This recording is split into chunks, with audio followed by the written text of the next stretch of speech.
2. No, you're supposed to know. Right. For people who've just tuned in to listen to this video, this isn't the way that I plan to start the video. When you count down, you go 5, 4, and then 3, 2, 1 is always silent. So you've got a silence to go into. But the video is now opened with Audrey just going 2. Thumbs up. Well done.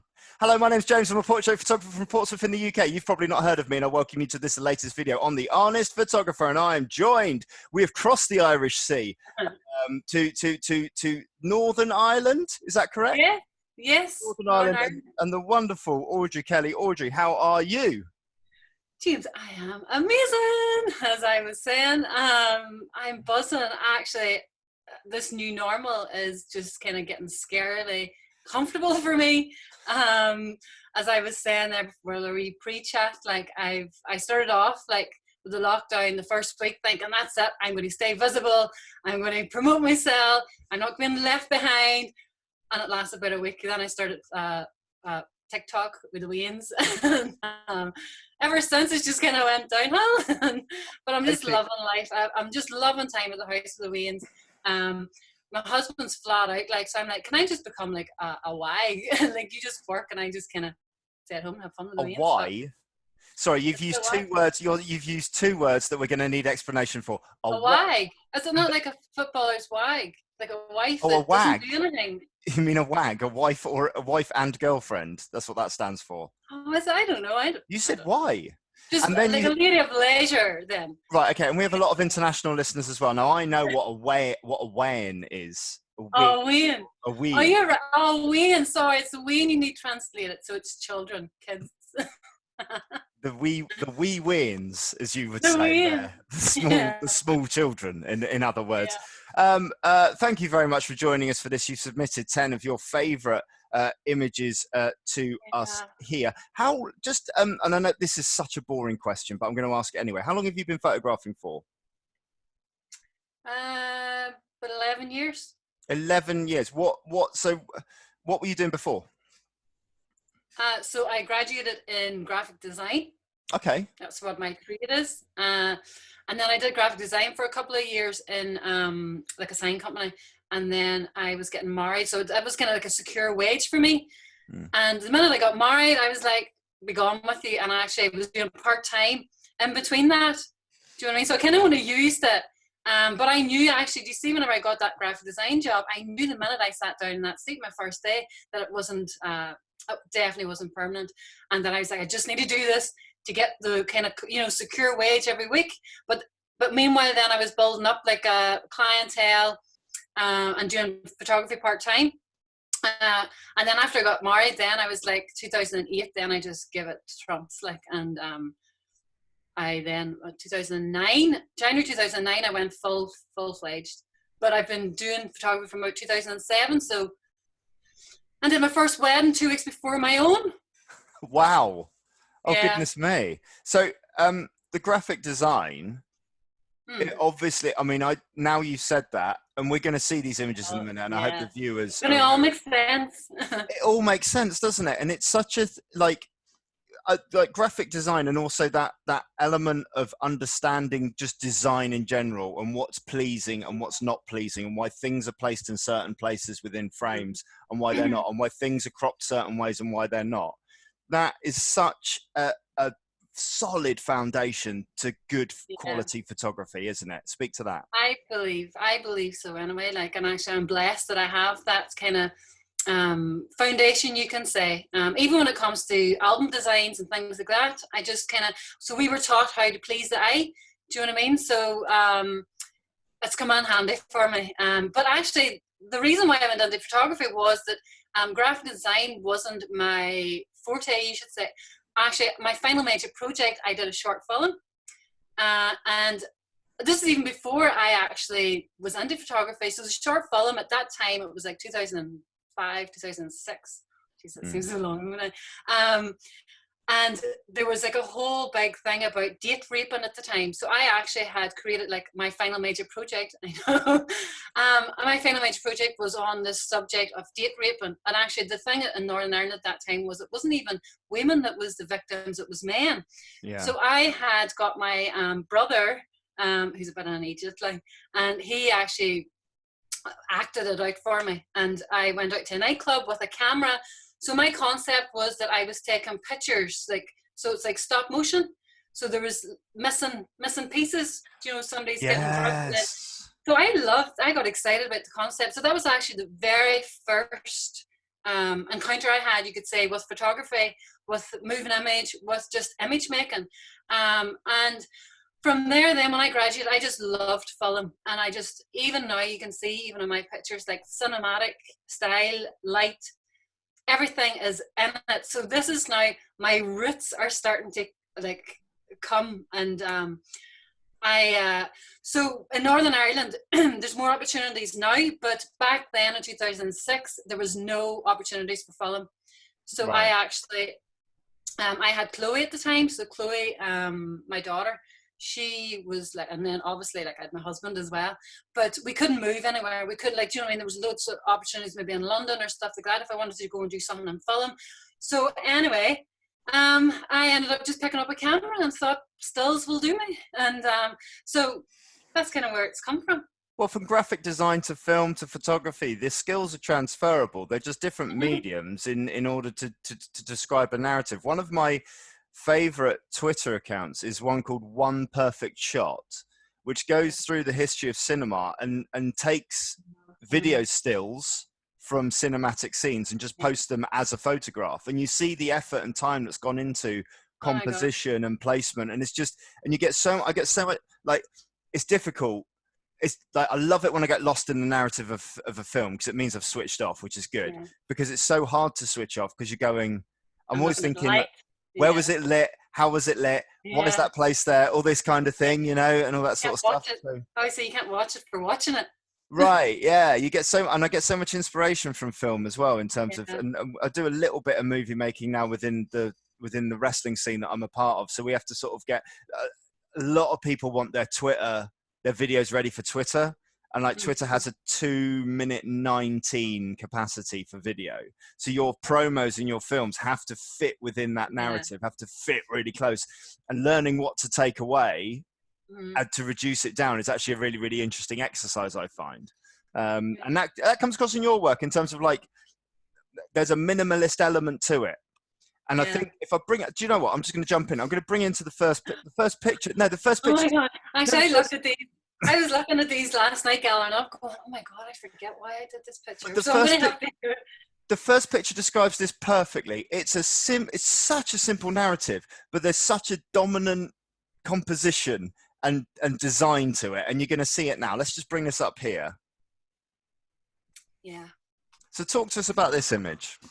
So this image was chosen for one of my final 10 because it was the very first image that I won an award with. It got me addicted. So basically, this was a real wedding day. This is a chapel that's very close to me, and I actually just say now it's my chapel because so many people book me for their weddings. Who's getting married in this chapel, but I have just become a love for, I think, as a graphic designer in me as well, you know, love for stained glass windows, and just, again, the film side of me is just light. I just obsess over light. I pre-warn my couples when they book me that I am going to be obsessive over light, and whenever I say the day's done, it's not really done until you see my car actually leaving, because it could fall into like a wee pull of light and I'd be like, stop. Do you know what I mean? That's how obsessive I am about it. But this was a real wedding day, after the chapel, after everything had done, and then we went upstairs. I actually went upstairs first, and I was like, oh my God, the light coming in here. So I shouted my bride and groom. First I placed the bride. I always will place the bride first and then add the groom. So I did a shot with the bride first, all natural light, and then I brought the groom up and just placed him. And again, probably a wee bit of my graphic design knowledge and placement, subject placement and things like that probably helped with this. And I just, for me personally, love everything about this picture. And I don't know why, but I was really shocked when it won an award. It won actually the overall PPNI award in 2013, 14. It was actually Ross Harvey that judged this picture, and he just fell in love with it. And if you've never entered competition before and then you won your first, you kind of half kind of doubt yourself. But it's only since then that I've really kind of grew to really appreciate this picture. Actually, so much so, I don't know if I'm on camera or not. Can you see me? I can see. Hang on, let me bring that up again. There you go. Wow. It's on all my literature now. This is actually the wee magazines that Graphic Studio does. So this to me is the picture that I just put on all my literature. I say that I yet have to beat this picture. Personally, that's what I think. And I don't know whether it's because it's got a soft spot because I won my first award with it, or I just love it. I just love that the whole spiritual kind of feel to it. Yeah. We all remember our first. So now what I love about it is that we'll go back to it here.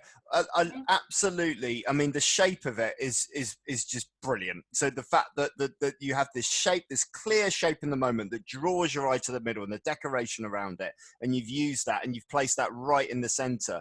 But add to that the use of light in terms of like the way that the light is hitting the groom's face to the side here, the fact that we've taken the extra step to bring that veil over the pews so that we've got a leading line from the groom up to the bride there, and just the control over it. It's just it's so simple. And I can imagine what's really interesting to me about this is that you could give this room and this window to 10 different photographers and you get 10 completely different results. Actually, that comes on to my next thing. Oh. So many people, because this image got so much kind of coverage, so many other local photographers started to try and kind of imitate it and copy it, but they didn't know that I did a lot of Photoshop into it. There's actually a bar that runs through the window. Okay. So I had to actually do a lot of manipulation and,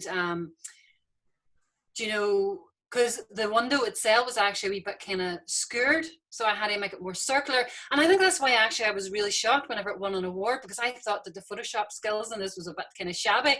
So I thought that if it's getting judged, it's going to, like, they're going to pick up on my Photoshop. And even now when I look at it, I go, oh Jesus, it's like, I can see flaws. But don't go too close. Get back. We're all our own worst critics, but like, yeah. but you don't. If you're hit with the impact of something, then I think and that's what this has is impact, and that's and we go to competition. We talk about competition. That's why this one probably did quite so well at competition, was because of the impact. And impact is so important in terms of images doing well. But that's brilliant. Let's move on to the next one here. Next image coming up now. I forget. Okay, so I've kind of chosen images that I felt have that I have transitioned, you can say, to a different kind of level or different kind of style. So that last image, my wedding one, was me starting to kind of get introduced into awards and creating award-winning images. This was me I was fed up doing client work and fed up just getting my head bogged down with paying clients and being very restrictive. So I just wanted to get out there and have fun, you could say. So actually I fell in love with Brooke Shaden's work. And it's funny because I actually put this, when I created this image, so I'll tell you the story behind it, but when I created this image and I put it up on the Society's page, I think a few people had said it's very Brooke Shady. And I thought, well, that's all right, like, do you know what I mean? Because that was my inspiration. So, but there's more to that story coming. But anyway, this is actually my daughter, Chloe. Okay. So all my images, I believe, all tell a wee bit of me and kind of wee things that have happened in my life, well, personally or like events or whatever. Like, so Chloe, actually, this was her now. She's now 16. And this was her when she was leaving primary school and moving on to high school. So for me as a mommy, I just felt devastated. I just felt like, oh my God, my wee girl, like she's moving on. Like so many other old like mommies that had older children was all like, oh, that's when you lose them. That's when they drift away and blah, blah, blah.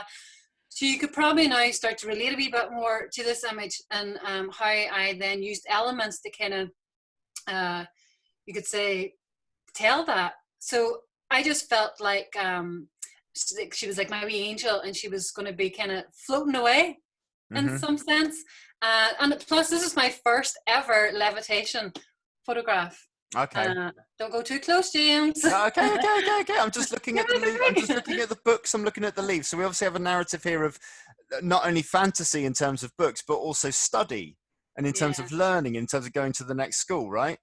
Yeah, so this actually was my very first image. So if you can imagine, to my family and fans and friends, you could say, I've only ever seen me doing pretty baby pictures, pretty wedding pictures, and then bang, I put this out. And my mother-in-law was like, this is her daughter, or this is her granddaughter. She's like, Audrey, what the hell is this? They thought she was like an exorcist. Or so to me, this is another kind of, you could say, a life event in my photography career, where I then just put myself out there. I started to get comfortable with fine art photography. I wasn't scared to show a wee bit in depth of who I wanted to be. And it was Brooke Shaden that brought that out in me. So this is where I was going through this event for Chloe, and I thought, when you are doing something more fine art, then you're better to go deep within, and something that's kind of happening to you, or like an event, or emotions, or just something, so that your story and your storytelling is going to be a wee bit more authentic, you could say. So yeah, this is actually taken just right next. It's like a laneway beside my house. A lot of people think it's the Dark Ages in Northern Ireland, but it's not. You would never get a chance to photograph there now.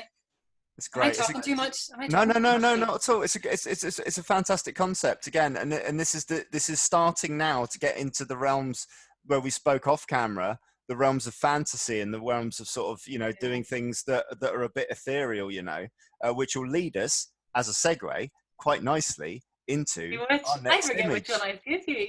Okay. Oh yeah, so Chloe again. So this.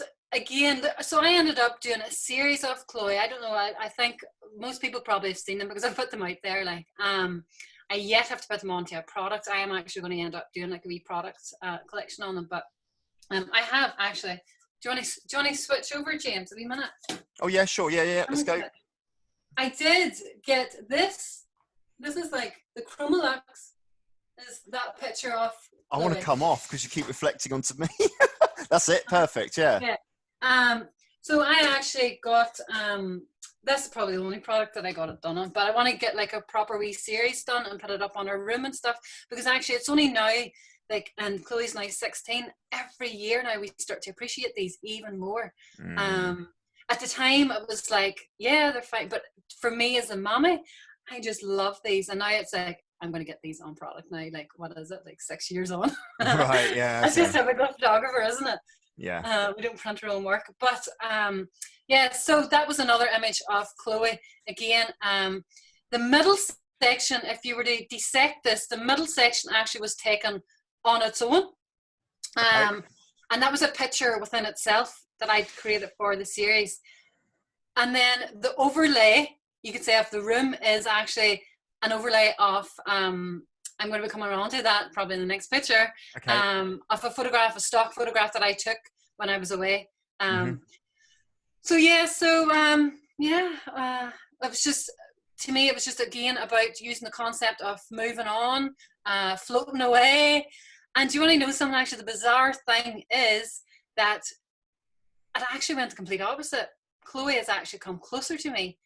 So this was my perception, that people were telling me that, oh, they drift away, they do you know what I mean, you kind of lose them in a way. But if anything, Chloe actually needs me more than she ever has needed me when she, do you know, so these don't make sense anymore. If anything, I would love to do another series of Chloe. I have begged mad for her, because I see her going through another wee transition, and she's just now too cool for it. She's like, no, Mum, but I would love to do another series of her, because I could see a completely different concept. But that's okay. That's really wonderful. That I can obviously understand as well the reluctance. How old is Chloe now? 16. She needs right. There you go. Right. So all she wants to do is take like a million selfies a day. Yeah. No. Right. I just. Oh God. Do Do we do a wedding rant? I don't know. So I often see bridesmaids at weddings reluctant to have their portrait taken by a professional photographer, but taking a million selfies during the course of the day. Does that make sense? You know what it is? But I've had it in the studio too with young girls. It's like they know their angle. Right. Yeah. And you know, they'll out and they'll like, and I'm like, oh, stop it. it's a tough one, isn't it? It's like people come into the studio and they're like, the face like this, and you're like, no, move it this way, and they're so reluctant to move their face, like, you know, teenage girls. Right. I just think it's like, it's madness. But ultimately, I think as well, what it serves as is if you didn't have that record of how you felt your relationship was at the time as a really honest historical reference to that, then that might be clouded by your feelings now, and you might even be at the point where you might have even forgotten how deeply you felt the impending loss, I suppose. But I mean, ultimately, I assume it's not as bad now, your relationship and your feelings, in terms of like feeling, oh my god, my little girl's gone. I just feel it comes across to me that your bond is even stronger than ever. Would that be fair to say? Actually, I don't know if anybody follows me on Instagram, but I like, me and Chloe is so much fun. Like, and I get so many messages saying like that they wish that, they hope that like they have a young girl, like they hope that they have the relationship that me and Chloe has. Right. So we have got so much closer. And actually, she is going through another transition now. She's actually going to be leaving school. So she's fifth year now. Well, I don't know. She's not even at school these days. But she's meant to be leaving school. But so again, she's going through another transition. So this could be she might end up someday leaving me, and I'll have these pictures, and yeah. It's a perfect document. It's absolutely wonderful. Let's move on to the next one. We said we were going to elaborate on these feelings of escaping and these upward motions, which leads us, I think, nicely to this image here. Yeah. So it goes back to, actually, do you know the image that I did of Chloe levitating? And I loved Brooke Shading. So I always believe that if you want to learn from someone, go and learn beside them. So Brooke Shading was doing a workshop, or not a workshop, like a retreat in France. Mm-hmm. And I was like, didn't even second question it. I was on that course. It wasn't even a course. It was like, she wasn't really teaching you as such. It was just a way that, like, there was 13 photographers came from all over the world. She had booked like this kind of accommodation. We all connected. It was so I loved it. But she then hired out the chateau. So these images here, you're going to see, it's like a French chateau. It was absolutely amazing, like right up my street. I went to this workshop here thinking that I was going to be the next Brooke Shading, but actually this again ended up me becoming back as Audrey Kelly. And if anybody's went to my workshop, they will know that I say this, that you should always be true to yourself, and don't try and just be like another James or another Audrey, or because you're not really being actually honestly, like you're not being authentic to who you actually are, and your emotions and what you feel as an artist as well, you can say. So basically, I went to the chateau. Everybody else was like taking all these like really crazy levitation photographs. You know, really like so many talented photographers went, and I felt like really down on myself. And I thought, my stuff's really boring. I just wanted to go and kind of see it as like a movie scene. And again, this is where my love for film and cinema kicked in. So I just seen it as like a class location for a movie. And I thought, I'm going to make a movie here, but in still. So I had to become the director. I had to write a story. I had to get costumes, characters, make up like a story, you can say. And we only had like a day. So basically the way it was, Brooke had hired out the chateau. We had about 10 models. We had like costumes galore. And we were able to just do a free-for-all around the chateau. It was massive. So I actually ended up going to, anybody knows me knows I love horror. It's my favorite film genre. And people are so surprised because it's like, I'm so light and airy and bright and bubbly. And it's like, I've got this big dark mind. So people are surprised when they actually meet me for the first time. But when I seen this place, I just seen horror. And I just thought, oh my God. Actually, my ideal job would be to be a director of photography. Okay. Yeah. So again, you can see how my graphic design, my love for film, has all kind of, and storytelling has all kind of started to now merge in. So actually, we then finished our day here, and we were all sitting around like in our classroom, and we were able to edit our photographs. Now, Brooke had no input whatsoever. Like, we were able to just, and then I was looking over other people's stuff, and they were amazing, the photographs. And I was so down on myself. I thought, this stuff's so boring. It's just so basic. It's just photographs. And there was no fanciness. There was no nothing. But Brooke actually came over and looked over my shoulder and seen what I was doing. It was actually this picture here that I was, there was no rope and there was no hand. It was only the girl climbing up the wall. And actually, my first concept for this picture was about being trapped and trying to escape, but just, do you know what I mean? So actually, Brooke looked over my shoulder and then she went, oh, and she gasped and she went, Audrey, you've given me an idea. And she clattered away and wrote down in her notes. And I was like, oh my God, did I just hear? I have just inspired Brooke Shane. Do you know what I mean? So it just shows you that actually, like, do you know, maybe pulling back a wee bit is a good thing as well. Yeah. Like, it doesn't have to be all fanciness and levitation and whatever. Like, so actually, this then when I got home, this was worked on. I talk about layers in my workshops and stuff, and you know, like adding more elements and adding more layers to a story just to give it a wee bit more depth and to give it a wee bit more oomph. So actually, when I got home, then I started to work on this and started to use a new concept. So again, this is a personal encounter of mine. So when I opened up my studio back in 2012, I got reported, and I just thought, you bloody buggers. You got reported? So people reported me to the authorities. So, and what for? Me and my husband both, for my premises, for building a premise, for having a commercial building in my home. Do you know what I mean? So obviously people were paying rates, commercial rates, and were maybe just checking to see that I was actually doing things by the book. So they did me a favor though. I actually wasn't, but they've done me a favor now. So I ended up getting everything legit and stuff. And actually, I'm kind of thankful now because I got the wee the rates thing there for the lockdown. So I was like, thanks for that. So I ended up then that I didn't have to look over my shoulder anymore. So they did me a favor, and they spited my husband too. My husband actually was selling cars outside our house, and actually their car business had to move. They didn't get planning, so their car business actually had to move. But they are like, I mean, they are on fire now in the location that they're in now. Like, so it's done them a favor too. So it just shows you that a wee bit of envy actually can do you a wee bit of good as well. People don't realize that. So this was me then.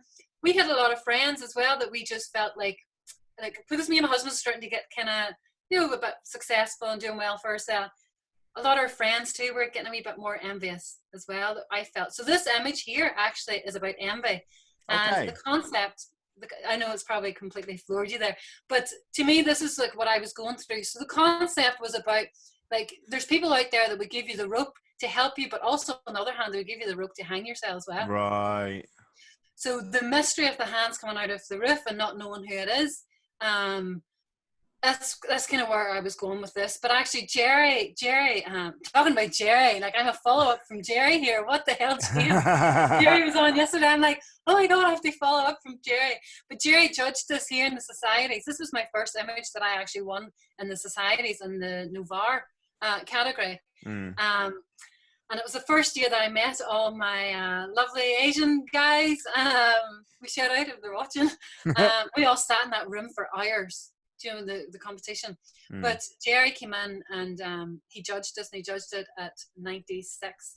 Wow. And I was like recording it, shaking on my phone, and I was like, oh my God, Jerry Camones gave this image 96. So this is still me a wee bit doubting myself, thinking that this is a wee bit kind of like plain simple. There's no levitation, there's no, just very kind of simple concept. But Jerry's seen a completely different outlook to it, and I loved his explanation as well. Talk to us about that. What was Jerry's explanation? So I think I remember. Carry on. Yeah, Jerry actually seen it as like getting temptation by the devil. So, like, you know, suicide.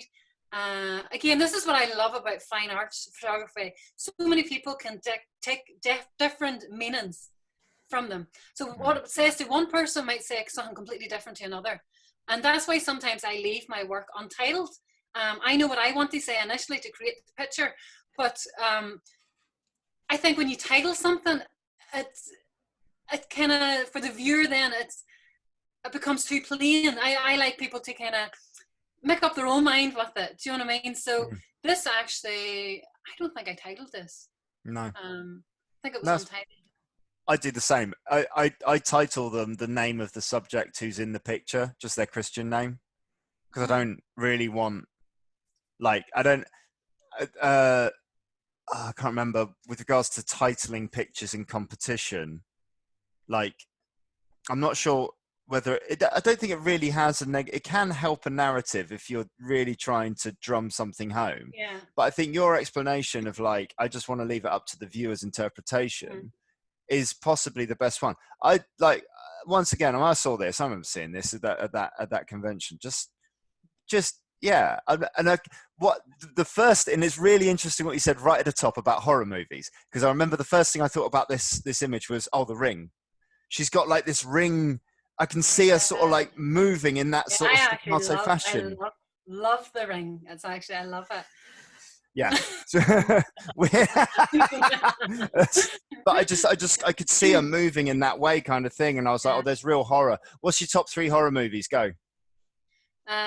So to freak me out, the Blair Witch Project was nothing's ever beat it. The Blair Witch Project, because I like horror films that will put me into the situation that aren't like fake and like a bit out there. I like stuff that actually like a bit fake. I'm not cursing. Oh, fake. Sorry, I thought you were swearing. Fake. I don't curse. Fake. You know, like a bit kind of far-fetched and a bit like too obvious. Yeah, okay. So the Blair Witch Project, actually, I thought, I fear witches because it can be real, like witchcraft, evil, like real evil. Like, that's what I fear. So that's probably why then the Blair Witch Project probably affected me the most. And then what other one? I just like all the poltergeist kind of stuff. I don't like anything a bit like gory, anything kind of holy. It's like something psychological stuff, right? Yeah, all psychological stuff, because that is my biggest fear, is the human mind and how fragile it is, and that's why a lot of my work is kind of tapping in on that. And so yeah, just getting my fear out there. This is a deep dive. I love it. Let's go to the next image. Here we go. Let's bring that up. Here it is. Okay, so this one here is actually, this is me still diving into my fine art, still getting the feel for where I am, where I want to go. Again, I'm starting to kind of produce stuff too that I want to enter into competition. This is actually an old house that is up in my daddy's farm. This is where my granddad grew up. My granddad, those sticks that you see laying there in the corner is actually laid there by my granddad. My granddad, God rest him, he's now passed away 20 odd years more, and they haven't moved since he laid them there. So there's so many elements in this picture that makes a lot of sense to me. This is where my daddy actually goes up, like this is out in the middle of nowhere. Like my daddy actually, I told him I wanted to do a shoot here. This was November. This is my cousin, the subject's my cousin Andrea, who's actually going to be featured in other photographs of mine. She's very artsy, she loves art, she loves photography and stuff, so she's very willing to do like all these images for me. I can talk about the behind story of it in a minute, but this location here, I actually always visited when I was a wee girl with my daddy. Up on the farm, and I just loved it. And every time I went up, I just loved the fact how the sun came in and just illuminated all the old texture. And then I loved photography, and then I thought, my God, I'm going to go back here someday and actually use it. So I had this on my doorstep, and I thought I need to use it. So November, planned the shoot, got everything geared up, went up here, and thinking that I would have the sun, the nice golden sun coming in the window, and there was no sun. Ireland. So it's Ireland. But so Daddy actually left us up here. He lit the fire for us, and it was so tranquil. It was so lovely. It was just me, Andrea, my cousin, and my daughter Chloe. So Chloe actually was helping me out with lights and stuff. So Daddy lit the fire, and we just kind of played about for a couple of hours, and Daddy actually said to me, ring me when you're done. Now this is like miles and miles and miles out in the middle of nowhere. Ring me when you're done. And it was getting dark then, and we were like, shit, like, where's Daddy? And we tried to ring him, but he actually left his phone behind. But anyway, long story short, this image here actually was created on the concept of, again, a bit of my family history. So in Ireland, back in the day in the 1900s, it was frowned upon to fall pregnant out of wedlock. So my granddad actually was, he was a son of my granny, Mary. Mm-hmm. But Mary, actually, I'm back to me again. Sorry, every time I cut back to you, sorry, I can see the brightness come back, but go on, carry on. So Mary actually had Granda out of wedlock, and it was so frowned upon back then. And if you read deep into the story of old Ireland, like, there's mothers that actually killed off their babies and hid their babies, give them away. There was so much, like, and I just thought, I'm going to take a wee bit of that history and create it into a story, a wee bit of me. And plus the location was so relevant because my granny, Mary, I just called this, I think, Mary, this image. So my granny, Mary, actually brought up, so her mother had passed away, so there was just, Mary was the oldest of the family, and she brought up my granda with the other siblings as if he was one of them. Wow. And actually it turned out that when Mary, my daddy's granny actually passed away, at the funeral they says, I'm sorry to hear about your granny. And it's only them when the shit hit the fan. And people actually realised that, or like my daddy, when he found out that actually Mary all along wasn't his aunt, but was his granny. So there's just a lot of stuff that happens in Ireland. A lot of family history, a lot of cover up. And it's only then maybe when somebody dies and passes away that people then actually realise that that was actually my granny. Because there was a lot of stuff like that. Sorry to sound ignorant on this. This is due to the Catholicism, is that correct? I don't use big words with me, James. Is it due to religious faith? Religious, Catholic upbringing, yeah. Hence the very prominent placing of the cross in this image.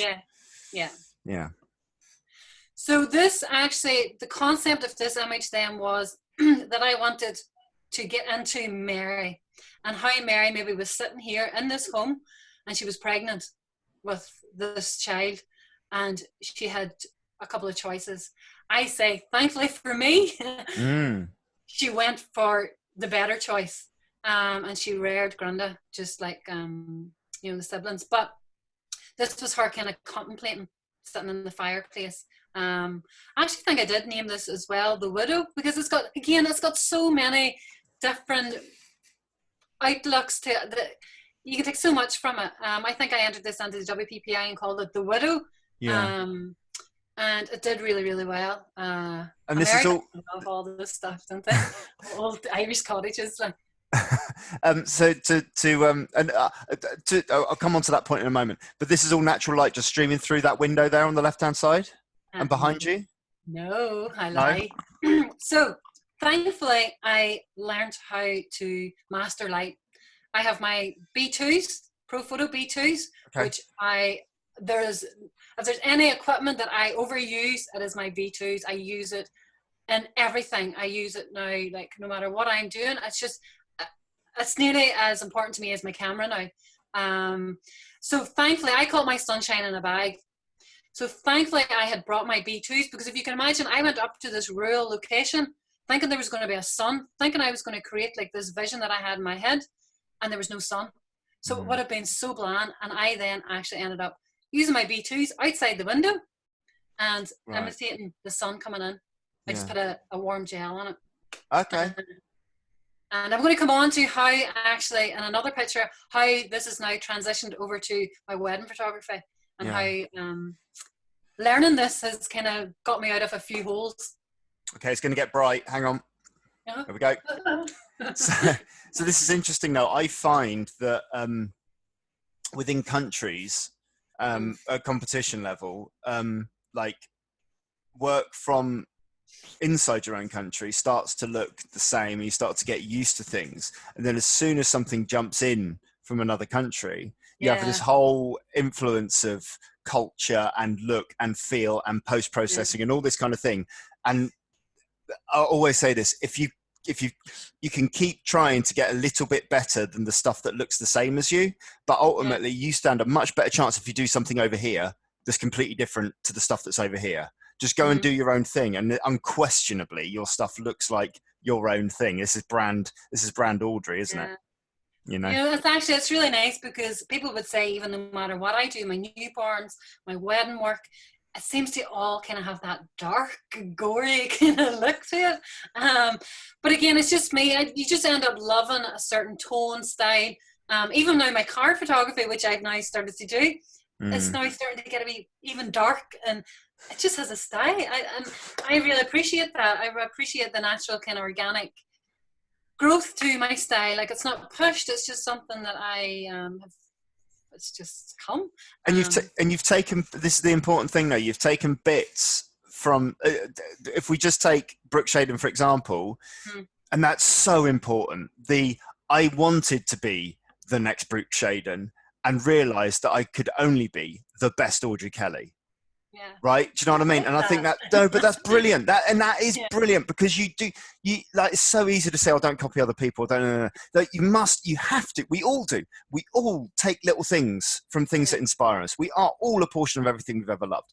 But ultimately, you can't copy and be the next thing of that. You can only be the best of you. And that comes from learning and taking little bits and then creating a unique thing, which you do so brilliantly. And let's look at this next image to sort of illustrate that.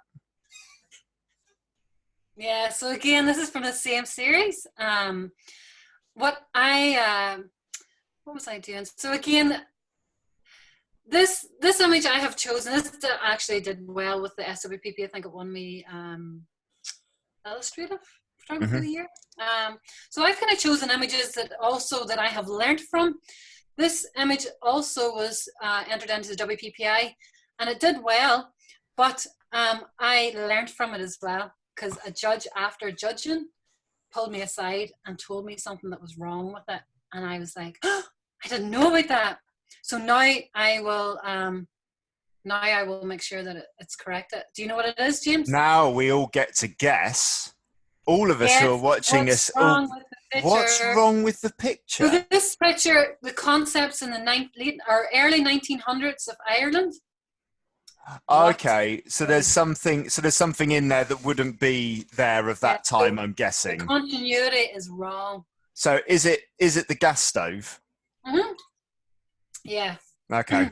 But at the time, I was just like so excited about shooting this that I didn't actually fully observe the scene. So now I'm like, when I do a picture, I'm like, is everything fitting?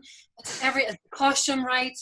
Is everything, so that, because my images, I like them to feel real. I like them because I think if something's off, then it's harder for the brain to connect with it. But that to me is forgivable for those that maybe don't really know.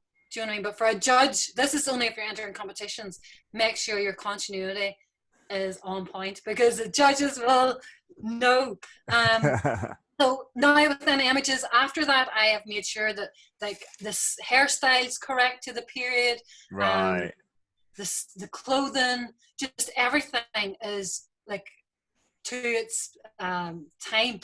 Who's the model in this picture? That's the same girl. That's same girl. I couldn't tell because her back was turned, so I didn't know whether you'd gone back there and done something different. I'll talk a wee bit about subjects, about picking your character. So Andrea, it's not nice in saying it, but Andrea has like a really raw, like she is a beautiful girl, but she's like, she doesn't wear makeup. She has got that kind of like old, kind of like worn look. I don't know. Wow. She was like she my gets to watch this perfect video. model. I have another cousin that actually I used before, but she's too pretty, you could say. She would want to come with like full makeup, eyelashes, and I was like, I can't use you because you're too perfect. Okay. Do you know what I mean? So this is where, and actually it was the same whenever Brooke Shaden lined us up 10 models. I went for the most interesting looking one. If you've seen any other pictures, I'm coming back to you now. Sorry, that sounded like she lined up 10 models in an order, which I would have said was massively inappropriate. But I assume it was just a random order of 10 models. No, so she actually, what she generated was she actually gathered up models for us, like around France. So there was like, we were able to pick and choose. So a lot of photographers that was there, there was 13 of us that actually ended up going for the pretty girls. I was like, no, give me the most interesting one. And actually, what did I call her? I couldn't remember her name, so Anna. I just kept calling her Anna. She had like a French name, and I'm so bad with like names and stuff. I just kept calling her Anna. She was so interesting. Fitted my photographs and my storytelling to a T. And I think if the character looked different, it wouldn't have worked. So this is where your character and your choice of models actually plays the part as well, if that makes sense. Yeah, I get you. Yeah, absolutely. Everybody wanted her after they seen my pictures too. She was like the reject model, and she was like my glory. And then when everybody seen my pictures, then they all wanted her. Yeah, no, I get it, and that makes perfect sense to me. Let's move on to the next shot here. So, so this is actually coming back now to my wedding images. So my wedding work, people will know that I love to light in my wedding work. This was a situation, this is my bride Maureen. She's an Irish bride. Maureen got married in December, not last year, the year before. So actually in my pre-consultations, I will always ask. So Maureen and Finbar booked me online and I never met them. So I met them 2 weeks before the wedding, before shooting their wedding. So I have to get to know this couple. And at the pre-talk, I'm like, tell me about you, like what I need to know, whatever. Like, so Maureen is, she is an only child now. She had lost her brother. He was only 18 to cancer. She told me that. So I just, when I'm shooting a wedding, I need to know. I'm very spiritual, like, and I like to, if there's anybody missing and not there, and if anybody's going to be there in spirit, you can say, on a wedding day, I like to kind of bring them in a way through photography. Like, I won't dismiss them. And I just think, because there's so many weddings that I do and there's people missing and it's quite sad, and I want to kind of play homage to them, bring them in a way, whether it's through photography, whether it's through a picture or some kind of way, just to bring them in. So Maureen was devastated, obviously, that her brother wasn't going to be there for the wedding, and I felt her pain whole way through the day. She was just like really within herself.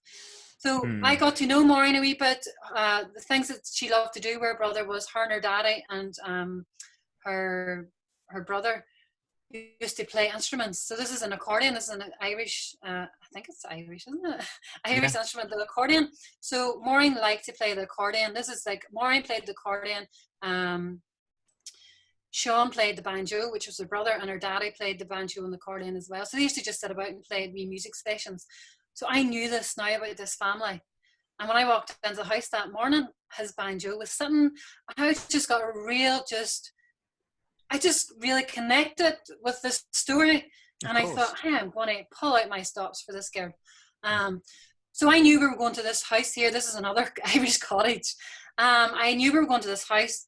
I seen Maureen's accordion sitting, and I was like, Maureen, that's so Irish, isn't it, Maureen? I was like, Maureen, get your accordion with the wedding car. I have an idea. So she did that. So we came to this house. This was about 4:00 November on the way to the venue. Pitch on dark. The wedding day? Yeah, on the wedding day. Okay. Yeah, we're but kind of easy going. This is awesome. Yeah, no, carry on. I love it. So this was about 4:00, December wedding, 4:00, pitch dark outside, lashing the rain. So I thought, I'm going to really play my part with this scene. So I just love the fact too that you've got like the holy picture in the scene as well, and then you've got the empty chair. So I had one of the best men standing outside with one of my B2s. Again, I have picked up that tip from my fine arts session, and I imitated the sun coming in. So then when I got the lighting set up, it was only really me, the crackling, you can imagine the scene. So the crackling of the fire, the rain outside, Maureen was sitting there, the groom was behind me, the videographer was there, and we just took a moment, and I just says, Maureen, just play. And Maureen played a tune. I'm not joking. I'm giving myself goosebumps now even thinking about it. And this was her natural reaction here. And I'll talk about actually her natural reaction in a wee minute, because Jerry actually kind of criticized it in the competition. But anyway, I mean, I will never forget this as a wedding photographer, this moment. Coming back to you. Go on, carry on. Just this is, to me, is what photography and going into people's lives should be all about. It's like you're given the chance to like pay homage to people. You're given the chance to just really tell their story. Do you know what I mean? And as creatives, we should be pulling out all the stops to have this picture that they can look back on. So Maureen was devastated, obviously, on the day that her brother couldn't be there. But I hopefully give her something to remember him by. So, yeah. You alluded to her reaction afterwards. Yeah, she loved it. Like, couldn't thank me enough. Like, I obviously did pictures as well of like general stuff, the bride and groom and things. But to me, this is just one of my top 10. And it's just what photography for me is all about. Do you know what I mean? You can get your normal shots and stuff, but there's just times you just have to pull out the stops and yeah. I love it. It's great. Let's go. Typical me. Let's go negative. What did Jerry say about it? So I entered this in the WPPI. Mm-hmm. I called it the unsung song. So this is a natural, I would say it's a reportage moment. It was set up, but her reaction is reportage. Mm-hmm. I put it into classical or something, I can't mind, but Jerry actually had said about her expression. Right. And this is a moment where you can't intervene. No. I wanted Maureen to be true to how she felt that day. And if I was to stop her playing and go, oh, Mary, go and actually just maybe fix your face, or do you know what I mean? Fix your hand there, fix this, fix that. That would have completely killed this moment. Can't do that. So hang on, what category did you put it into? I can't mind, maybe classical wedding or right. Day. Yeah, a bride on wedding day. I'd have laid money on this being a setup shot, on being a model or a workshop or a concept. Is it a setup shot or is it reportage? No, but what I mean is like, no, sorry, I'm coming back to you now. Sorry, now I'm going to have a little bit of a ding dong. No, I'd have laid a lot of money on that not being a wedding day shot, is what I'm saying. Really? And the fact, and you said, oh, we're laid back in Ireland on weddings and stuff like that. So if I want to go and do something, I'm just going to go and do it. Whereas we're sort of like told, you have 5 minutes, and then when you come to your 5 minutes with your bride and groom, it's like, well, actually, it's 2.5 minutes now, sort of thing. And I think, and like I said, I mean, I'm just scanning around the shot and just looking at, again, I'm just going to go back to it now. Sorry, excuse me, but you've got the religious elements at the top here.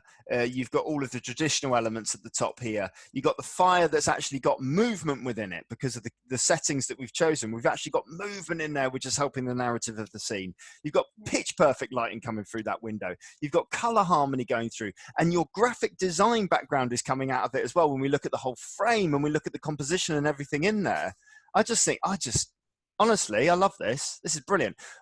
And even the little thing on the window, you got a little like rocking horse on the windowsill next to like a rocking chair. It's just, it's great. I love it. I love it. It's brilliant. And the fact that it was shot on a wedding day, and the fact that you had that moment, and the fact that you created something real that has now turned into something tangible, that's turned a real moment of emotion that has transcended and become a thing that they can actually pick up and hold and keep forever. Yeah. Well, that's what photography should be all about. I have to say though, like, my couples, because say when you do start winning awards, it's like it kind of puts a bit of pressure on you, because when clients book you, everyone wants that award-winning shot, and it's put so much pressure. So I do, for myself, I push myself at wedding days, but it's like couples now expect it from me, so they will willingly take time out. You say you've only maybe got 5 minutes. Like if I tell my couples I need 10 minutes, 20 minutes, they're like, fine, Audrey, fine. Like it's nearly like the wedding revolves around me. It's so lovely. It's such a lovely thing that I've kind of created. Every wedding day is my wedding day. Yeah, It's like, even now that the weddings are getting postponed and stuff, like I'm getting so many lovely messages from the couples that have booked me and need to postpone. They're like, Audrey, we're working around you. And I'm like, that's so nice. It's just so nice to have that they trust you and they want you that much that they're willing to just work around you, kind of thing. Like, but this is why I think they just believe in my work, they believe in my passion, and they know that they'll get something special from it. Let's take a tangent back into your fascination, I believe, with horror by looking at this back one. Into the dark, deep mind. Back into the dark stuff. Oh my God. Go for it. So this one again, that's crazy, isn't it? It's like so again, it's about local history, local horror stories, you can say. So I passed this house here on my road. This was a location that I passed, and I was like, as a photographer, you know that if you pass locations like this, it eats you up inside every time you pass it. And you're like, I need to shoot here. I need to shoot here. God, is it like low quality? So anyway, it's great. It's not low quality. I'm just looking at detail. Don't get paranoid. So basically, I set up a weekend that I was going to shoot this house. It originally wasn't meant to be the story, but I had fell in love with a local horror story, you can say, down in Donegal. And the story was that there was a mother that ended up, again, it goes into this psychological mind.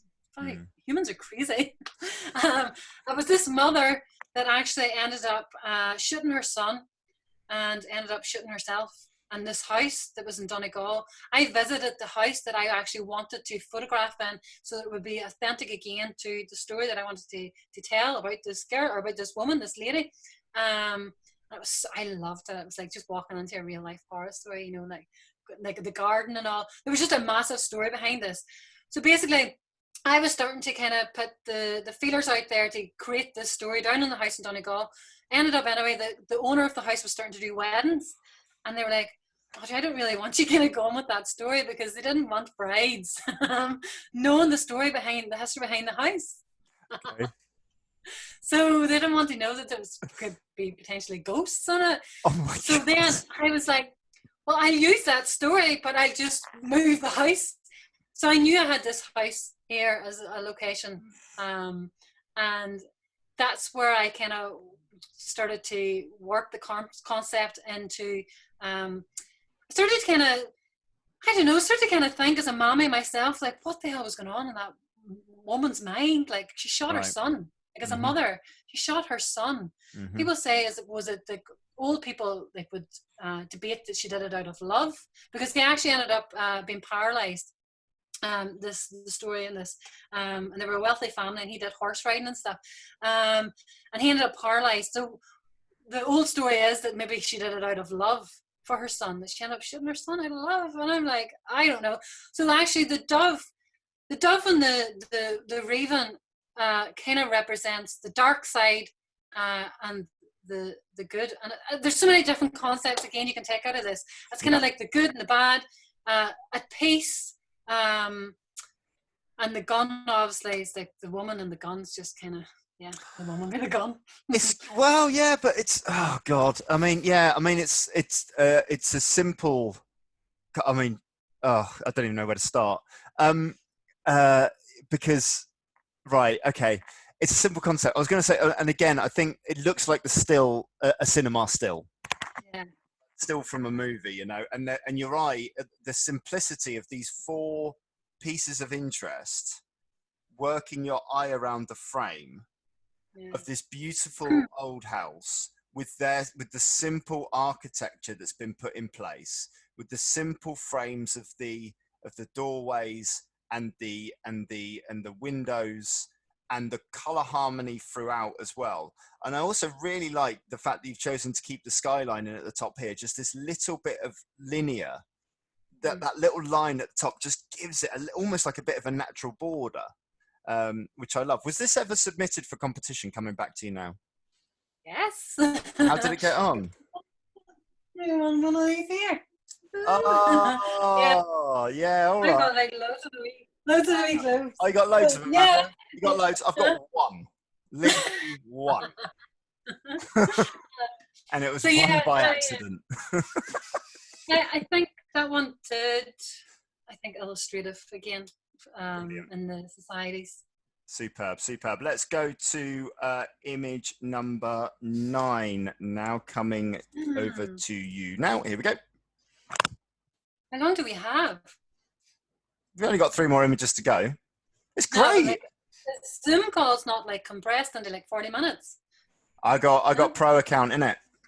Oh, okay. So this again is another transition for me. So this is why I've put this second to or after the house one. Mm-hmm. So the model in my house image is actually Andrea, my cousin again. Okay. So I then from that, I love fine art photography. You know, I love Brooke Shading. I love all that concept. You know, the contrived kind of stuff. Yes. Yeah. But then I was like, I want to be a proper photographer. I love the National Portrait Gallery. I just love looking at the pictures, and it's like real life stories. And then, so this was taken here the exact same day as the house shot. So when we got into the car, me and Andrea, I went, Andrea, we're going to go home now, and I'm going to actually take a picture of you as Andrea. Not dressed up, not my characters, just as you, Andrea, as I know you as my cousin, and as I know you as somebody that had an abortion.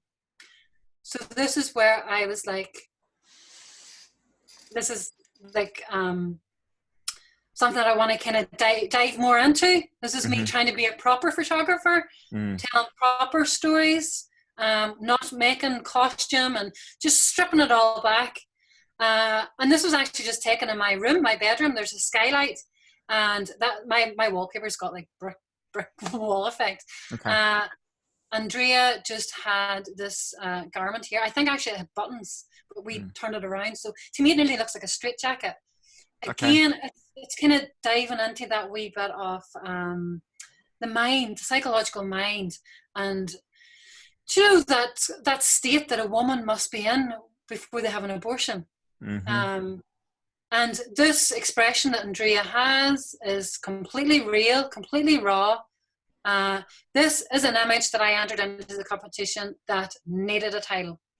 This is an image as well that I wish did better, because I believe that this is the kind of images that need to be entered into the competition. And less of the contrived kind of stuff. I actually didn't enter the competitions this year. I took a break from it. It's because I'm just trying to kind of find myself again. Yeah. And I just feel like everybody's copying. It's just so much of the same stuff. And I'm just on a path now to be a proper photographer, take proper stories of people, and it's probably going to be this kind of path. My dream is to actually be displayed on the National Portrait Gallery, the Taylor Weston competition. That's my dream now. My dream before was winning my awards with like the PPNI, which is the Irish, the SWPP, do you know what I mean? But now my dreams have just expanded. So my dream now is the National Portrait Gallery, and my contrived stuff would never ever get entertained, I don't think, in there. And it's this kind of line of work that will stand a chance. Absolutely, I agree. I think it's important to, and this alludes to something that Sarah Ferrara said on one of these chats a couple of weeks ago, about how she reaches for her influences these days from everything outside of her peers within photography. So anyone that she aspires to or looks up to in the world of the photography, and in terms of like photography associations and competitions, she's excluded from her sphere of interest and has started looking at other things.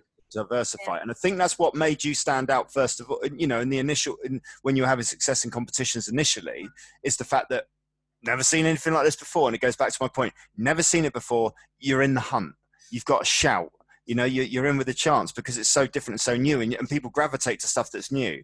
Speak to me about talk to me about, it's interesting that you've taken sort of like a year off of competitions, which I think is really a positive thing to do. I don't see it as a negative thing at all. I always see it as a positive.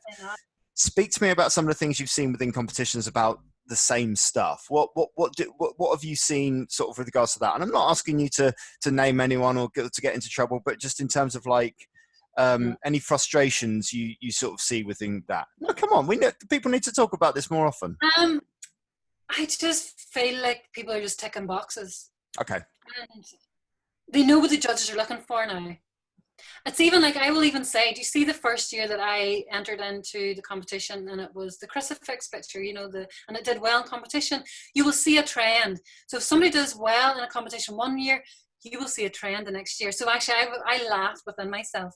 So when I win the competition for, my cousin with the one that was out of continuity, okay, fire, the cross, holding the cross. Mm-hmm. The next year, I walked around the gallery in the SWPP, and there were so many random crucifixes and pictures. And I was like, what's going on here? Is people just randomly putting crucifixes and pictures because they feel like it's what judges are looking for? Or is there actually meaning behind it? Like, this is why in my workshops that I've done for SWPP and stuff, like, people will know I harp on all the time about being true to yourself. I tell people, do not be the next Audrey Kelly, because you're not being true to yourself. I just feel like there's people that are just observing what's in trend, and they're not actually digging deeper within themselves. So actually I teach them how to get stories, how to build, like, everybody has a story. Everybody has a story to tell. Like, you have different emotions from I do, James. Like, and there's no point in me being you and you being me. It's just like fake and false. So I just see a lot of just people being the same.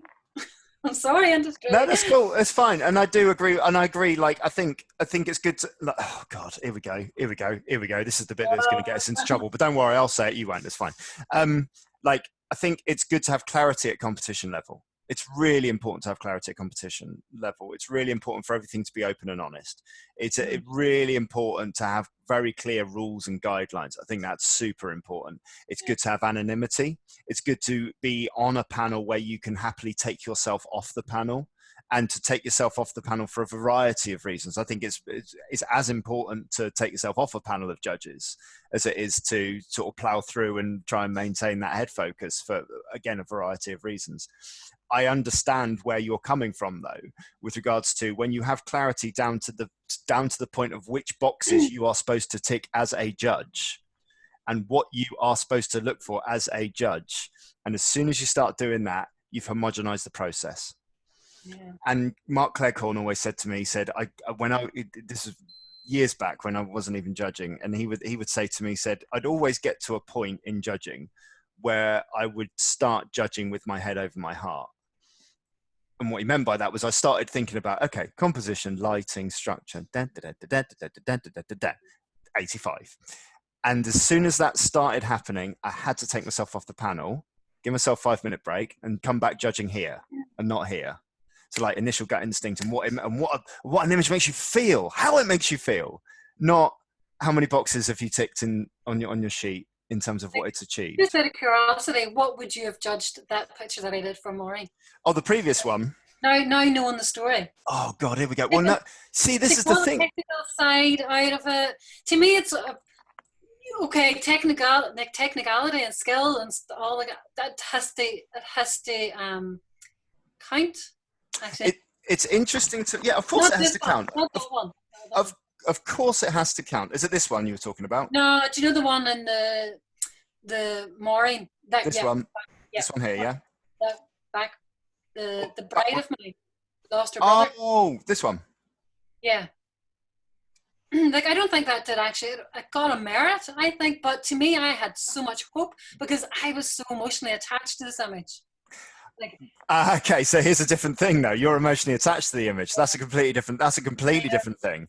Now, so it's unfair for me to say what I would have scored it because that's an irrelevant question.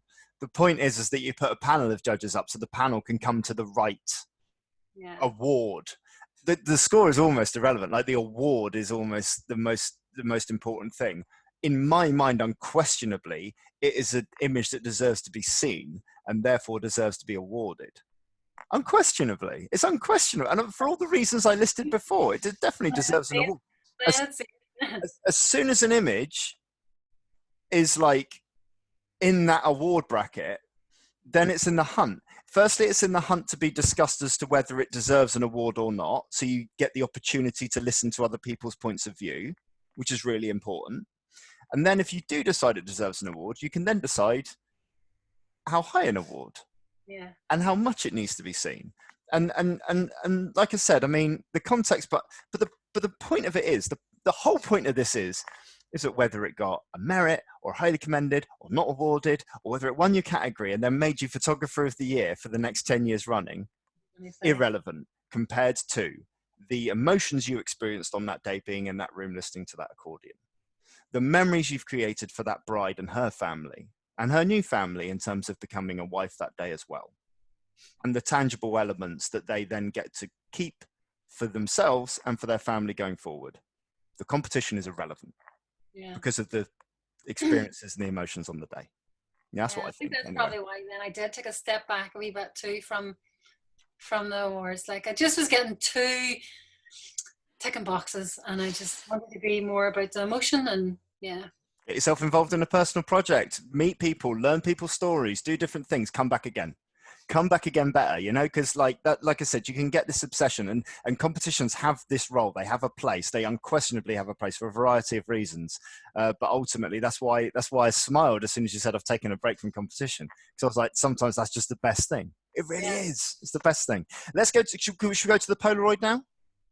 Go back to the one of Andrea again. So when I talk about titles, this is where a title. Yes, please do. Yes, absolutely. Let me just find it. 2 seconds while I just go through, and we are going to here. So this actually needed a title. Do you want to hear the long one, the title? Yes, please, go for it.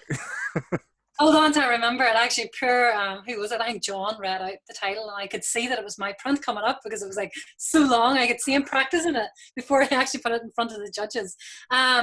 So what did I call it again? Oh my God, now I forget it. A bereaved mother, though she is smiling, inside she is dying, or something like that. Okay. On that line. But I felt like Tracy Wallace actually loved this image and connected with it instantly.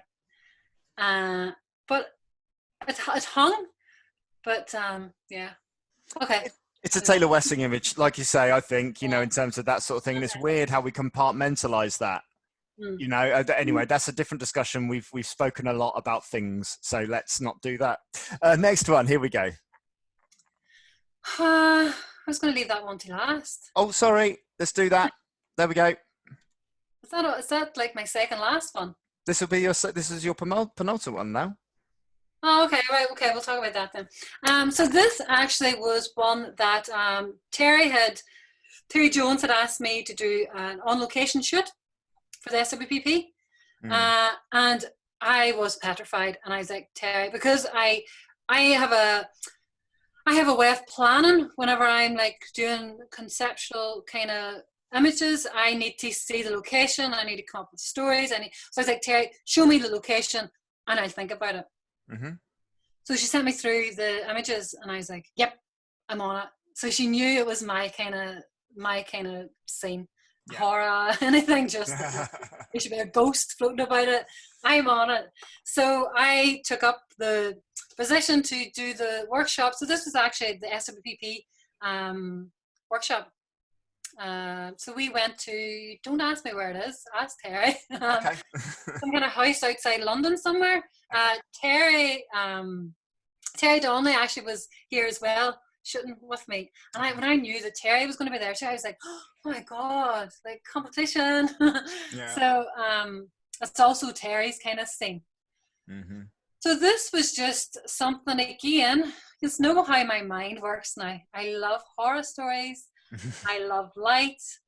I just love anything kind of just a bit kind of freaky and just makes you shiver a wee bit.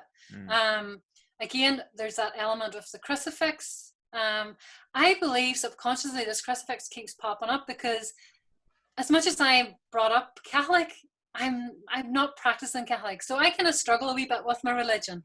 And I think subconsciously these crucifixes in my images keep getting planted because of that side of me. Plus, I believe too that there's such a strong element and such a strong symbol that it can just take an image to a different level as well.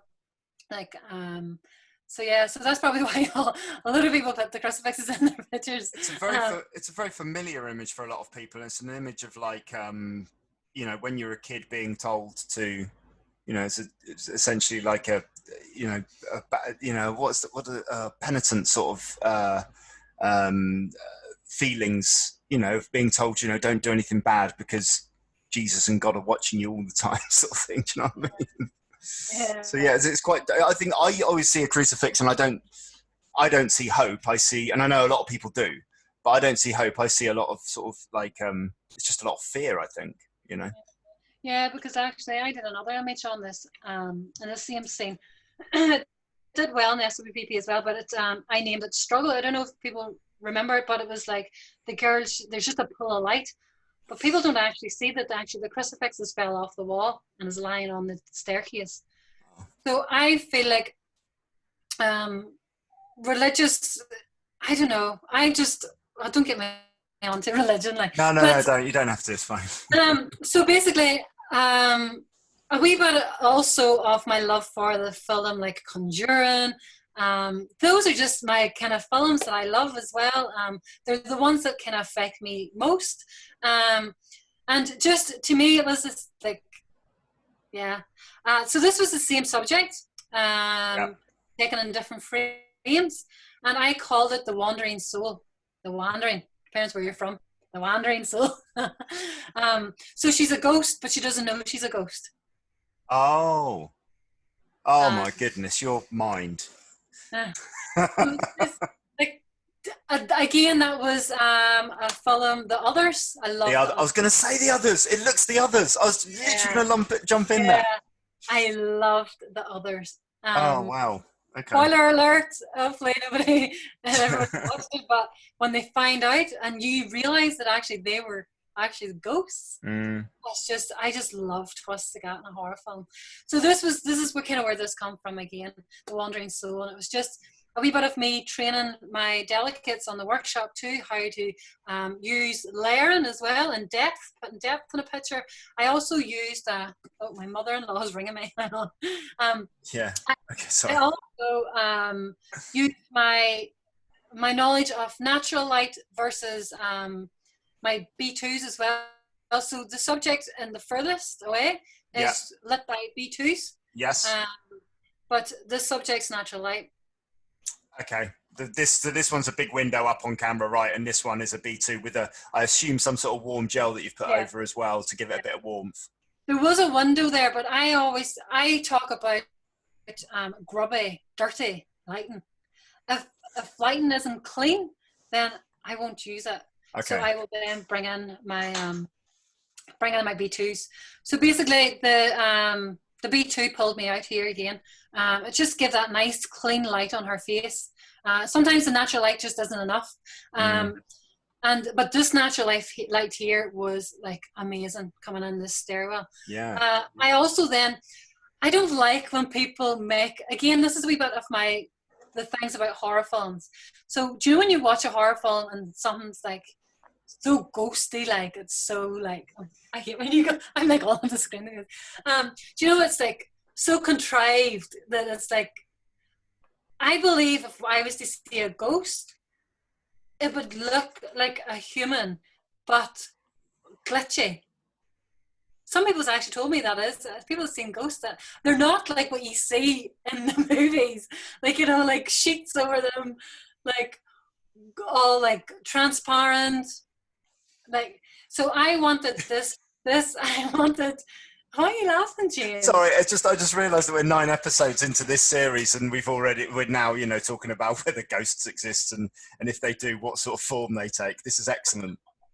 So for me, again, this comes from what I want the viewers to feel like it's real. Sure. Okay, I understand. Sometimes I'm the viewer of my own images as well. So if I'm watching a film and it starts going all funny on me, I'm disconnected. You're out. It has to feel real and believable. Yeah. Yeah, I'm not believing this anymore. There's a horror movie called Eden Lake where a couple go on like this. You've seen that one where they go on the retreat, and the reason why my wife and I are so petrified of it is because it's like that could happen. Yeah, this is what I mean about horror films. Mm. It really happened. Mm. So, thankfully, I've never encountered a ghost. But to me, this is what I feel like they would be like. So, Understand. I just give it that wee glitch. You can see if you go back. Yeah, I'll go into it now. On the back or the front figure? The front, so the subject in the foreground. Yeah, I see. You can just give it that wee glitch, soft glitch, to kind of give it a representation. Yeah, that there's just something off.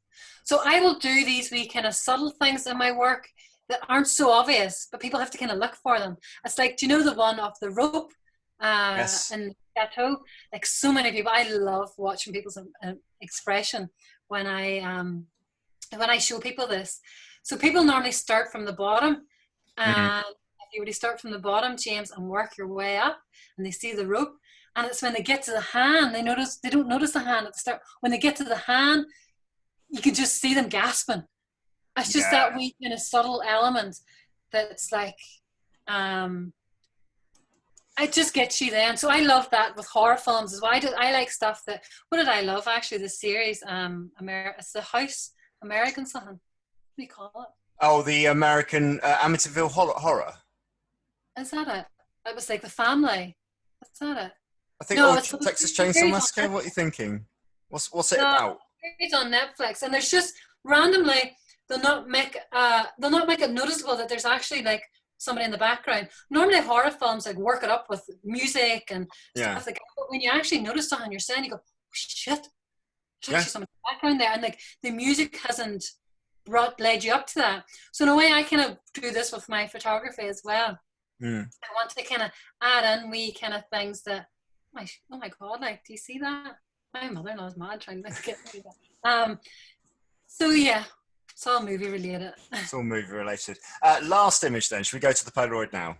Okay, the most special to last. Most special to last. Here we go. This is it. Let's go. Let's share you over here. So I actually had shared this story on my Instagram the other week because I have unearthed this picture again. So the story behind this picture, it's a picture of a Polaroid. This Polaroid is actually sitting up in my studio here now. Okay. So basically, long story short, my love for photography came from my granny. My granny was she was an orphan. She was an orphan. She had a really hard upbringing with the nuns. Maybe that's a wee bit of my religious intake as well on some of my images. It's a wee bit of my background of my granny getting reared by the nuns. Such a bad upbringing. She just had such a hard life. So she had 10 of a family, Daddy being one of them. And we all like worked on the farm. They all worked on the farm. She just took endless pictures on the farm. She printed them, and now it's like, for me, the grandchild, I looked at all these pictures and it just made me want to be a photographer. So I say Granny was like a photographer back in her day that wasn't professional and just had a love for photography. So basically, Granny Granny passed away, and they were trying for a lifetime. My very first award, actually, I went up and got a picture with Granny and dedicated it to her, and took a picture with my trophy, with my awards and stuff. And Granny, God love her, she was starting to kind of dote a wee bit. And I says that the trophy was hers, and then she was raging that I wasn't leaving it. That I wasn't leaving it with her. But when Granny then passed away, my family actually, because I'm the photographer of the family, they actually wanted to try and find Granny's camera for me. So they couldn't find it. Can't find it still to this day. But anyway, later on, unfortunately, my uncle also tragically got killed as well. Same age as me, 30. What age am I now? 37. Like about 20 odd years ago, more. So he was also a keen photographer. Okay. they found, if you want to come back to me, James. Yes, I will do, absolutely. Mm. Let's do this. Here we go. They found his camera. Hey. And they give it to me. As nearly like they couldn't find Granny's camera, so they give me this one, which was James's camera. The last film was still in it. Now this is like hadn't been used in about 20 odd years, more maybe. So I got it lit up, got myself Polaroids, got it lit up, and actually, so we live in like a real rural farmland. My granny loved roaming the fields with a camera. So what I did as a homage to my granny and my God, I'm going to cry now. Go on. As a homage to my granny and my Uncle James, I just went up to our fields, we call her fields, up the fields with the camera, loaded with Polaroid, and I just asked them both for guidance. And I just went and I just thought it was just a really nice exercise to do. Sometimes you're just going out and just photographing, just for the sake of photographing, and not really thinking about it. So I just kept getting attracted to trees. I'm going to cry here now. I just kept getting attracted to trees. I took loads, like there's loads of photographs I took, and the love for Polaroid is you can see them instantly. So that shot there that you see, that Polaroid is the very last one that I took. Okay. And it's nearly that I got so emotional and had such a sense of guidance when I was doing this exercise. And to me, it just feels like it's, to me, it felt like it was just my granny and my Uncle James. Like in unity, wherever they are now. Hope they're happy. And to me now, it's just so special. And to many, it might be just a picture of trees. But to me, I feel like I got guided to this. It's got guided. I asked them to lead me to a picture. I will be their eyes. And this is what I took. Wow. So. That's amazing. Yeah. Thank you for sharing that. That was lovely. That is what photography is all about. Never take anyone's photos for granted either. Like, often, when we've alluded to competition and judging and mentoring and assessment and things like that, but we certainly alluded to the emotional attachment to pictures, and you can't ever underestimate the emotional attachment that we have to our images, and the fact that you have an emotional attachment now to an actual camera that can create things, and the spiritual journey you've had to go up and take that photo obviously is one that's a very endearing one, but one that has navigated you, I think, throughout your life. So I thank you for sharing that story with us. That means a great deal. Oh, you're very welcome. Very much. Sorry, we kind of just went like a real diner. It's real and honest way to finish. I love it. I have it now sitting up on my studio. It's here, actually, where I see it here. I just took a picture of it last night to send it to you, because it's now my inspiration. Every time I look at it, it's just that wee kind of connection I have now with them. Oh, it's deep. That's fantastic. Thank you so much. Where can people find you on the internet, Audrey? Everywhere. I have a million. So I do workshops. Can I plug my workshops? No. Yeah, of course you can. I do wedding workshops. You can see them online on www.akcreativelifecoach.com. You can see my wedding work in www.akphotographer.co.uk. And you can just follow all my Instagram accounts. I have one that I talk about poo, literally. It's like I have a personal so Instagram, I have 4 accounts that I manage. I have my personal one, which I love health and well-being. I try and give a positive vibe every day. It's kind of addictive now because people kind of got back to me, and I get messages to say that sometimes now I'm the light in their darkness, and I'm like, what? Wow. So I found a kind of new purpose as well outside of photography. And it's just about going on Instagram every day and just acting a real wag and just being so silly. Hit me up with those @. What are the handles for your Instagrams? My personal one, I talk about gut health, and I talk about how to like health and well-being, how to keep positive, just about having fun, just about living life and not taking life too serious. So that is my at AUD_REYK. _REYK. Yeah. I got it. Yeah. Yeah. AUD_REYK. Yeah. And then I have just my wedding channel. So like if I was to show you my like all my accounts, I then have my wedding one, A Kelly photo, and then I have my fine artwork, AK Fine Art.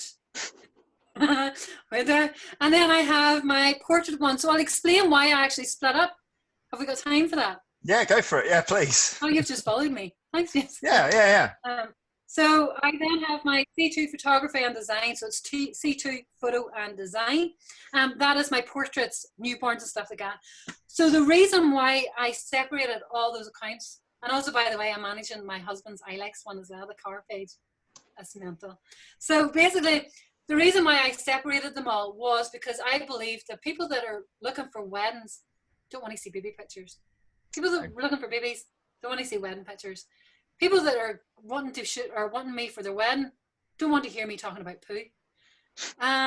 People that my fine artwork's so dark and deep. There's just an audience for every different channel. I just don't want them all being in the one place. So that's why there's so many. Makes sense. I mean, it genuinely makes sense. It's a harder job to manage them all, obviously, at the same time. But you can't complain that you're not getting. It's like the basic level of marketing is like, well, I'm not getting the right customers. My customers, they're not the right customers for me. It's like, well, where are you advertising? Because if you're not advertising to the right customers aren't going to come to you. And that kind of makes perfect sense. But actually, or even like the highlights of my husband's page. So I have told them, I shouted them about Instagram, how much is just the marketing tool of today. And actually in January, I said that I would take over their page, and they have seen a massive, massive change. So I love to see it work. It's kind of addictive. You love to see kind of work as well. It's a real problem as well for people who genuinely work within the social media industry. So they work as, we will take, like you've just done there, we will take your Instagram profile, or I will take your Instagram profile, and I will, hopefully drive some business towards you. And they find it quite difficult to get for people to see the value in it, because people just assume, well, you're just messing about on your phone all day. And there's so much more to it than that, if you can do it properly and if you can enhance it properly, which you clearly are, very, very well, I think. So you got a couple of follows there from me. There you go. Oh, yeah. I encourage everyone else to follow as well. And your wee intro too, you might have not have heard of me. Who does not know you, James? I laugh every time you say that. I opened my first video with it, and it's just stuck. I've just done it like that ever since. So it's good, isn't it? It's fun. Thank you so much. That was emotional. It was brilliant. We've been inside your mind now, and we can't come back. But it's been a joy. Stay safe. Thank you very much indeed. Thank you, James. Thanks for having me.